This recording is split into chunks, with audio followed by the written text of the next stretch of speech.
CM Dr. Manik Saha paid a sudden visit at Santirbazar SDM office on Friday to investigate if the natives of the villages are receiving all the facilities properly or not.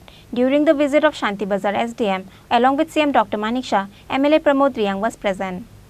A huge amount were spent every year by central and state government for the people of the state. However, all the facilities given by the government did not reach up to people. Because of that, CM Dr. Manik Saha paid a sudden visit at Santirbazar SDM office on Friday to investigate if the natives of the village are receiving all of the given facilities properly or not. While visiting all the office, CM Dr. Manik Saha had a conversation with all the officers of different departments. Likewise, he also spoke with the common people who came to the SDM office with their problems.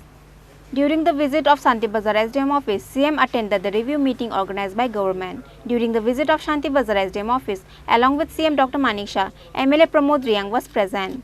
Reported by Bikram from Santirbazar, Chini, Khorang.